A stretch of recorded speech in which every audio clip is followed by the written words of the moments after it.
Bueno, buenas tardes. Mi agradecimiento por invitarme a la gente de la Academia a dar esta exposición aquí. Vamos a cambiar un poco el eje de las presentaciones anteriores. Vamos a hablar sobre el rol de los organismos regulatorios, en particular de SENASA, sobre el control de las vacunas. Vamos a abarcar aquí dos temas. Por un lado, lo que se refiere a la bioseguridad en los laboratorios elaboradores de vacuna, en los laboratorios de control, y luego vamos a pasar a lo que son las buenas prácticas de fabricación y a su aplicación para obtener vacunas puras, seguras y eficaces, que es el objetivo de los que producen y de los que controlan las vacunas. Comenzamos por bioseguridad. Cuando empezamos a trabajar en estos temas, hablábamos solo de bioseguridad. Luego se agregó también el concepto de bioprotección, que algunos gustan también llamar como biocustodia, y ahí vamos a ver cuál es la diferencia entre los dos conceptos. Bioseguridad son las prácticas destinadas a prevenir la exposición accidental a agentes, tantos virus, bacterias o toxinas, o a prevenir el escape no intencionado dentro del laboratorio, es decir, proteger a los operarios que trabajan con organismos de riesgo, ya que estén contenidos dentro del laboratorio. En cambio, bioprotección o biocustodia está referido al control físico de los agentes o toxinas dentro de los laboratorios de producción de vacunas o de control de vacunas, con el objeto de prevenir pérdida, robo, uso indebido o liberación intencionada. Es un tema que ha tomado importancia, quizá no con tanta fuerza en nuestros países, pero sí en los países del norte, sobre todo por los temas de bioterrorismo, y que debemos tener en cuenta cuando abordamos el tema.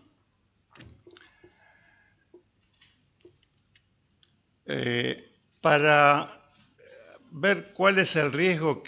con el que estamos trabajando en los laboratorios, lo que debemos hacer es trabajar haciendo evaluaciones de riesgo con cada uno de los microorganismos y con la finalidad con la que estamos utilizando ese microorganismo, para luego de ese análisis de riesgo definir las normas. No en todos los casos, no en todos los países, el riesgo va a ser ponderado de la misma manera y no van a ser las mismas medidas las que vamos a tener que usar en todas las ocasiones para manipular al mismo agente.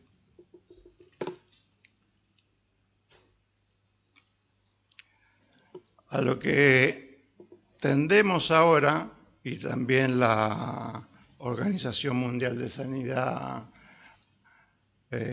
Animal, OIE, es a realizar un análisis de riesgo por país y también por laboratorio, haciendo un análisis de riesgo con los componentes típicos que el análisis de riesgo conlleva para cualquier situación. O sea, identificar los peligros, evaluar el riesgo, gestionar el riesgo y comunicarlo si éste está presente. Según los riesgos detectados, se implementarán las medidas de bioseguridad y bioprotección que correspondan. Bueno, este es un diagrama de flujo para aplicar para el análisis de riesgo, donde están los 4 pasos que les mencionaba anteriormente, la identificación de si hay un peligro biológico o no, que pueda causar el agente enfermedad en los animales o en el hombre. Si no lo es, bueno, se acaba ahí el análisis. Si detectamos que hay un peligro biológico, se sigue con el siguiente paso, que es la evaluación del riesgo. Durante la evaluación del riesgo tenemos distintas etapas: probabilidad de liberación intencionada o no, si no es insignificante, que la exposición de animales o seres humanos y la salida al medio ambiente puede hacerse efectiva. El siguiente paso son las consecuencias que esa exposición pueda traer a nivel de estatus sanitario, a nivel de salud humana o a nivel de medio ambiente. Y si consideramos en ese análisis que todavía no sigue siendo insignificante, bueno, estamos ante un peligro biológico identificado como riesgo. Lo que queremos marcar acá, y la tendencia es que, bueno, que ya no hay definido niveles de microorganismos con un determinado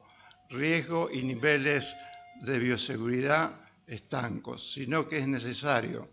realizar un análisis de riesgo para luego a nivel nacional emitir las normativas de acuerdo a este análisis de riesgo, y que cada laboratorio también tenga su especialista en riesgo que haga este tipo de análisis para poder tomar las medidas de contingencia en caso de que sea necesario. Bueno, llegado a este punto, pues se puede tomar a nivel país dos alternativas. Una, bueno, no trabajo con el agente, no asumo el riesgo, no va a tener riesgo. Y la otra, sí trabajo con el agente para producir vacunas, para controlarlas, para hacer investigaciones, y para eso, bueno, tendré que tener las normativas necesarias a nivel de diseño de instalaciones e ingeniería, controles operativos, administrativos, uso de equipos de protección personal. Y una vez llegado esto, bueno, comunicarlo a la comunidad regional e internacional de qué es lo que estamos haciendo y manejando en nuestros laboratorios. Entonces, la evaluación del riesgo vincula, en definitiva, un agente específico a un nivel específico de biocontención para poder trabajarlo. Si nos remontamos a las guías de la Organización Mundial de la Salud, la del 2004, ahí teníamos bien definidos los niveles de contención 1, 2, 3 y 4, siendo el 3 y 4 los niveles de máxima contención. Esta clasificación se está tratando de no mantenerla tan estrictamente, ya que es discutible porque no podemos extrapolarla ni a todas las situaciones ni a todos los países, por distintas razones. Por ejemplo, una enfermedad puede ser endémica, entonces mi riesgo va a ser evaluado de otra manera que si ese agente va a ser exótico y lo quiero trabajar. Si una enfermedad está bajo control en una etapa avanzada de ese control, lo mismo. Entonces, lo que encontrábamos era que en distintas situaciones yo esta clasificación no podía aplicarse exactamente. Aparecía, bueno, situaciones intermedias, 2 más, 3 más. No era lo mismo un nivel 4 para trabajar con agentes zoonóticos que para un nivel 4 de animales que requerían una alta contención, pero que no eran zoonóticos, no podían enfermar a humanos. Entonces, por eso el enfoque hoy es primero el análisis de riesgo, luego las normas y las medidas de contención, que siguen siendo, sí, las medidas de contención las que veníamos trabajando siempre, las de contención primaria, las buenas prácticas de laboratorio, los equipos de seguridad personal, las cabinas de seguridad biológica, y cuando hay disponible vacunas para el personal que manipula esos agentes, la aplicación de esas vacunas. Y las de contención secundaria que están referidas fundamentalmente cuando hablamos de niveles de alta contención, de agentes de transmisión aerógena y que pueden producir perjuicios importantes tanto a la salud humana, animal, al medio ambiente. Bueno, una estructura y diseño del laboratorio con todas las medidas para evitar el escape para que sea contenido. Y aquí también nos aparece un tercer tipo de contención, que es la contención terciaria, de la que anteriormente tampoco hablábamos, que es la manera de prevenir el contacto entre los agentes biológicos que pueden transportar fundamentalmente los operarios, los investigadores que trabajan en los laboratorios, y ponerlos en contacto con especies susceptibles. El ejemplo típico, bueno, es que para evitar alguna transmisión en fluidos corporales de la persona que está trabajando, saliva, trabajar con cuarentena del personal para que por determinado tiempo el personal no entre en contacto con las especies susceptibles con las que se están trabajando. Para eso, bueno, hay una evolución en todo lo que es medidas de control de acceso y registro de las personas que están en contacto con los agentes que se trabajan, ya les repito, en producción de vacunas, en control, en pruebas con animales. Empezamos trabajando, bueno, con claves numéricas, con tarjetas magnéticas, que son fácilmente vulnerables. Hoy ya estamos trabajando con equipos de reconocimiento facial o como mínimo con huella digital para saber quién es el que está autorizado a ingresar a un laboratorio y registrar el tiempo que está. Y hablando de los niveles de contención máxima, tienen una especial importancia todo lo que es el tratamiento de aire de estos laboratorios, cuando hablamos de los laboratorios de nivel 3 y de nivel 4, llegando en los casos más exigentes a tener que trabajar con cabinas de filtros absolutas duplicadas en stand-by, con persianas herméticas para que estos laboratorios puedan trabajar los 365 días del año, las 24 horas, sin tener que detenerlos, sin riesgo de que haya alguna posibilidad de escape. Bueno, de las cabinas ya hablamos, de la organización de SENASA para trabajar sobre los temas de bioseguridad está basada en una comisión de bioseguridad creada en el año 95 con las funciones de elaborar normas, realizar catastros de los microorganismos de riesgo que trabajan los laboratorios a nivel nacional, autorizar el ingreso de los microorganismos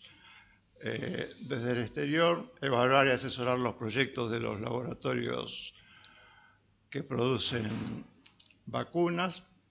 auditorías en los laboratorios para habilitarlos y la supervisión periódica tanto de los laboratorios propios como los de los habilitados. Las normativas que tenemos en Argentina con respecto a esto, bueno, es una norma IRAN 80.059 del año 2000 que hace una clasificación por riesgo de todos los agentes y resoluciones específicas del SENASA para los laboratorios que producen vacunas y que controlan vacunas para brucelosis y tuberculosis, rabia, encefalomielitis equina y fiebre aftosa, bueno, que esta fue actualizada en el 2017. Vamos a otro punto. Entonces, la conclusión del tema anterior con respecto al tema de bioseguridad, no nos quedemos solo con la bioseguridad, tengamos gente especialista en análisis de riesgo antes de abordar el tema. Y en lo que respecta al control de las vacunas, en Argentina las vacunas veterinarias son aprobadas por SENASA, que es la autoridad sanitaria, incluyendo la habilitación de la planta, la aprobación de un dossier o de un expediente con los datos del producto que se quiere registrar, el control de la primera serie de ese producto y el otorgamiento del registro para que se pueda comercializar y, además de todo esto, el control serie por serie en seguridad, pureza y eficacia de todas las vacunas que se producen. ¿A dónde queremos ir? Esto requiere del control del producto final a nivel del laboratorio productor y a nivel de ente regulatorio. La propuesta actual es, bueno, hacer mayor hincapié en todas las normas de buenas prácticas de fabricación, las conocidas como GMP, en todos los laboratorios productores de vacunas veterinarias. Y una vez obtenido el registro del producto, con esa certificación de cada laboratorio, hacer auditorías periódicas, controles internos del laboratorio elaborador satisfactorio, algún control aleatorio de algunas series y solo control serie a serie de vacunas utilizadas en programas oficiales en esta etapa. O sea, hacer más hincapié en lo que es buenas prácticas de fabricación, que van a empezar en el desarrollo de un producto con un área de investigación y desarrollo que aplique buenas prácticas de laboratorio para los ensayos preclínicos y para los ensayos clínicos. Una solicitud de aprobación o registro ante la autoridad sanitaria que incluya desde las materias primas que se utilizan, las etapas de fabricación, los controles de proceso y controles de producto final con la descripción de las pruebas para demostrar la seguridad, pureza y eficacia, que una vez aprobado este dossier, se autoriza la producción industrial en el laboratorio elaborador. En ese dossier, como decía, tienen que estar todas las especificaciones, el origen de los ingredientes y el registro de estos en documentos aprobados internamente. Acá, bueno, haciendo alguna referencia a lo que es la charla anterior, todas las materias de origen animal no esterilizable deberán ser analizadas para garantizar que sean libres de bacterias, hongos, micoplasmas y virus extraños. Y en lo que se refiere al cuidado de encefalopatías espongiformes transmisibles, tener la certificación de un país de origen de estas materias de origen animal que sea declarado oficialmente por la OIE como de riesgo insignificante para esta enfermedad, ya que para la producción de las vacunas, tanto virales, para la producción de los cultivos se utiliza suero bovino en muchas ocasiones, y para las vacunas bacterianas, peptona, si queremos de esta manera minimizar este riesgo. El proceso debe estar validado, pidiendo, según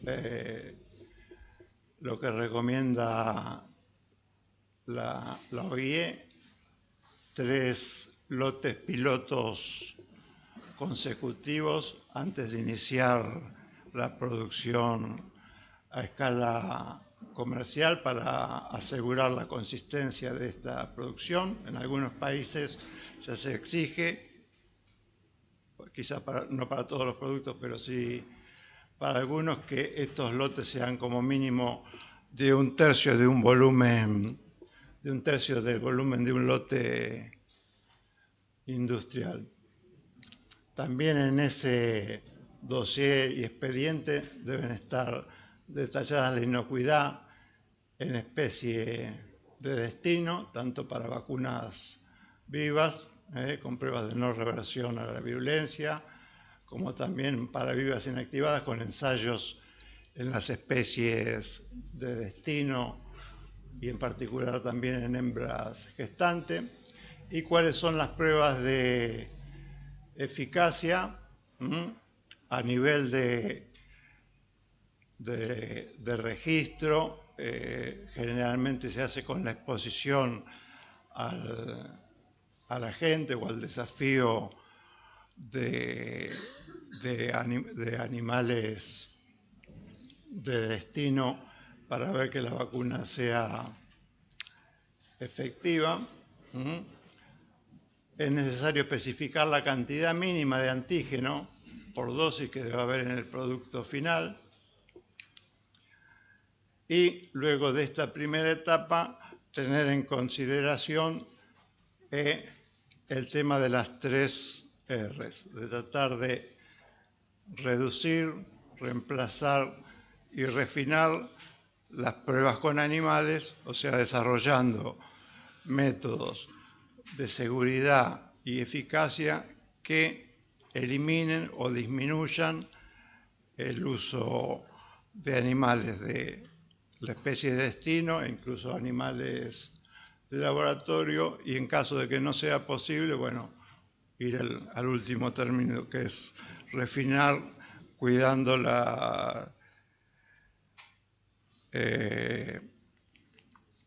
el tema de bienestar animal en todas las etapas.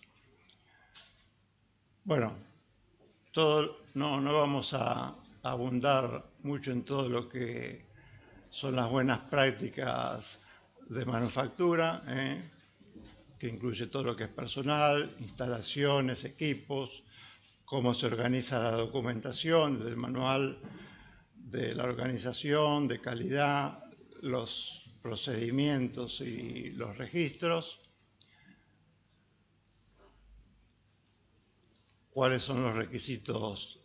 para la producción, fundamental tener independencia entre lo que es el área de producción con el área de control de calidad,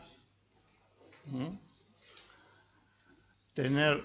un inventario de todas las cepas, tanto de virus, bacterias y células con su respectiva certificación de origen, identidad y pureza, tanto en los bancos de maestro y de trabajo, y análisis para saber que estos están libres de contaminantes. Y un punto a considerar y que es evaluado en las auditorías de buenas prácticas de manufactura en los laboratorios elaboradores, es todo lo que tiene que ver con la calidad de la instalación, la calidad de la limpieza del aire, digamos así, de las zonas limpias, fundamentalmente las de formulación y envasado, que deben ser zonas independientes, y la clasificación de esas áreas limpias de acuerdo a las categorías que hoy rigen, que son la A, B, C y D en cuanto a las partículas en suspensión de ese aire, tanto en reposo como en funcionamiento, y de acuerdo a cada tipo de instalación, lo mismo que a los límites recomendados para la contaminación microbiana. Entonces, volviendo a la consigna con la que comencé esta parte, la autoridad regulatoria ya pretende no ir a controlar producto final serie por serie, sino hacer hincapié y tener el compromiso de los elaboradores de que se cumplan con las buenas prácticas de manufactura y que la autoridad pase a ser más un auditor de estas buenas prácticas de manufactura para pasar a un control aleatorio de las series y confiar en los controles internos que cada laboratorio produzca. Muchas gracias.